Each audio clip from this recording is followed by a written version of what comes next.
İlqay Culaqlı, qara xəncər. Gözəl qara kostyum geyinmişdi.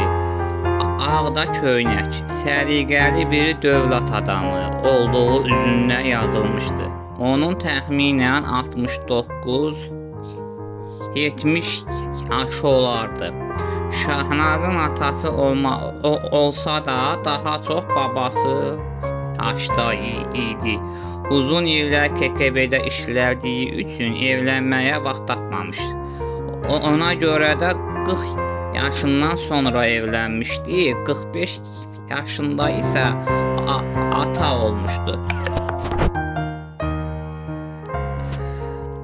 Ona görə də indi 70'ə yaxın yaşında o olsa da qızının 25 yaşı var idi. Halbuki Şahnaz onun qızı yox, nəvəsi yaşında idi. Şahnaz onu görüb boynuna sarıldı. Onlar bir-birlərini bərk-bərk qucaqlayıb öpüşdülər. Daha sonra içəri 50-55 yaşında sarı bir Rus qadını girdi. Bu Ağa Həsənin arvadı Anna idi. Şahnaz atasından sonra Anna ilə də görüşdü. Elnaz da eynən Şahnaz kimi o da əmisinin qucağına atılıb boynuna sarıldı. Sonra o da Anna ilə görüşdü. Sonra da əvvəl Anna ilə görüşdükdən sonra o da Ağa Həsənlə əl tutuşub görüşdü. Ceyhun da gəlib əmisi və əmi dostu ilə görüşdü. Onlar salona keçib oturdular.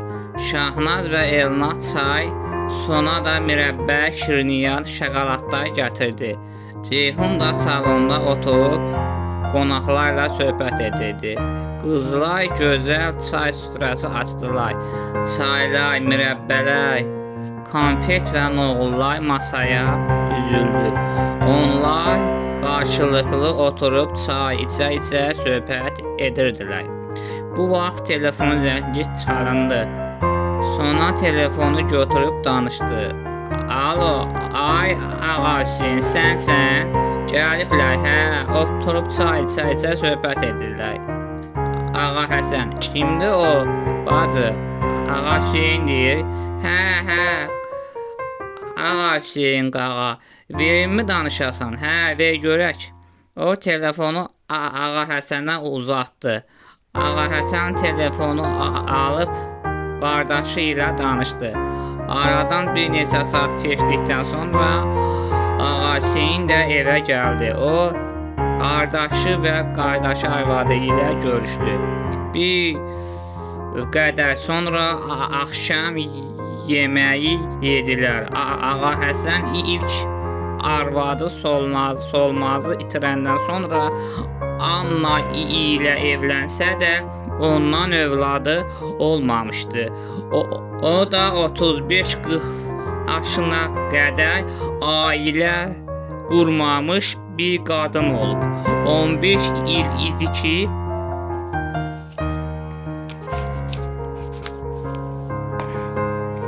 evli idilər. Anna'nın 50 yaşı var idi. O Rus olsa da Azərbaycan dilini gözəl bilirdi. Əri və ərinin qohumları ilə Azərbaycanca danışırdı. Ağa Həsən qızlardan soruşdu. Hə, indi məktəbi bitirmişsiniz. Hansı ixtisası seçmək qərarına gəldiniz? Şahnaz, Elnaz musiqi müəlliməsi olmaq istəyir. Evin yaxınlığında məktəb var. Yeni dərs ilindən orada müəllimə işləyəcək. Mənsə fikirləşirəm, hələ bilmirəm. Onlar yeməklərini bitirib yenidən çay süfrəsinə televizora baxa-baxa söhbət edirdilər. Çay süfrəsində televizora baxa-baxa söhbət edirdilər. Şahnaz və Elnaz isə mətbəxdə qab-qacağı yuyurdular. Birdən Ağa Həsənin səsi gəldi. Deyəyəm biraz balkona çıxıb siqaret çəkim. Şahnaz səsi eşidən kimi başa düşdü ki, atası onunla gizli söhbət etmək istəyir. Şahnaz işini yarımçıq qoyub eyvana çıxdı. Ağa Həsən siqaret çəkə-çəkə onu gözləyirdi. O gəlib atasının yanına durdu. Ağa Həsən, qızım, vəziyyət necədir, niyə eləyirsən? Hər şey yaxşıdır, atacan, narahat olma. Sirrimizi kimsə bilmir. Yox, ikimizdən başqa kimsə bilmir. Hazırsan bu işi görməyə? Hə, əlbəttə hazıram. 5 il havaydan Rusiyada oxumamışam ki. Afərin mənim qızıma. O məktəb elə məktəb deyil. KGB-nin nəzdində güclü məktəbdir. SSRİ-nin ən böyük adamları. Hətta Yoldaş Ərsoylu özü də oranı bitirib. Sənə güvəndiyi üçün Yoldaş Ərsoylu sırf bu işə görə özü yetişdirib. Yoldaş Ərsoylu heç narahat olmasın. Onu öz əllərimlə öldürəcəm. Sənə güvənirəm, qızım. Yəni tapılıb hardadır? Hələ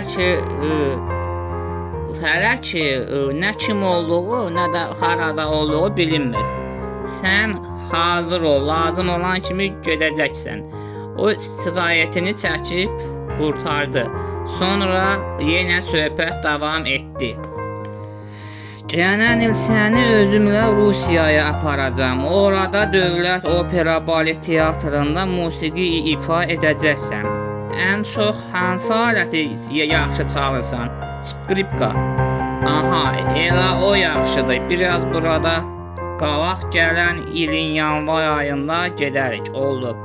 Sonra onlar salona gəldilər. Şahnaz gedib qab-qacaqlarını yudu. İşləri bitirdikdən sonra da yatdılar. Şahnaz yata bilmirdi.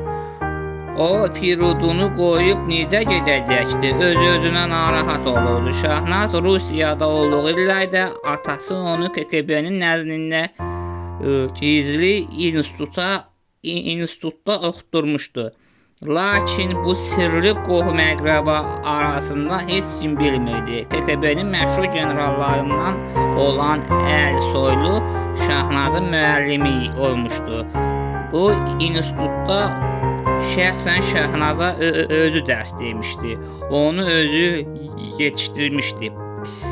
Şahnaz bir gün Firudunun yataqxanasına getdi. Firudun onu soyuq qarşıladı. Şahnaz onun davranışından biraz təəccübləndi və ondan soruşdu. Firudun, niyə bikeyfsən sən? Şahnaz, sən Ceyhunla nişanlısan?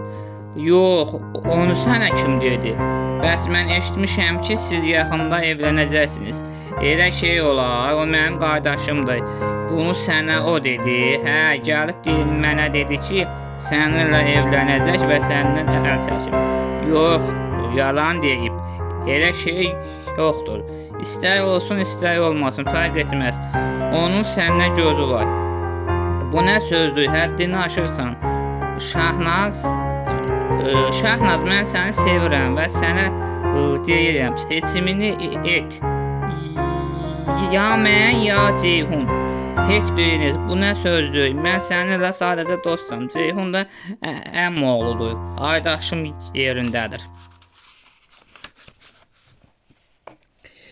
Xeyr, Şahnaz, mən səni ilk gördüyüm gündən sevirəm. Ceyhun da sevir.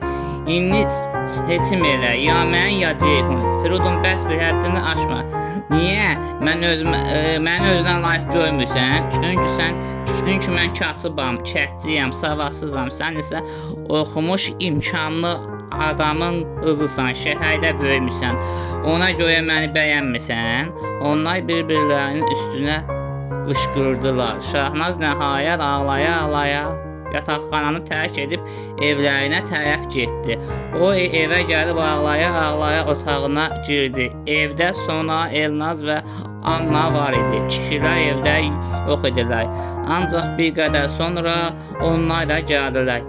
Sona Şahnazın ağlaya-ağlaya otağa girdiyini və nə qədər eləsək də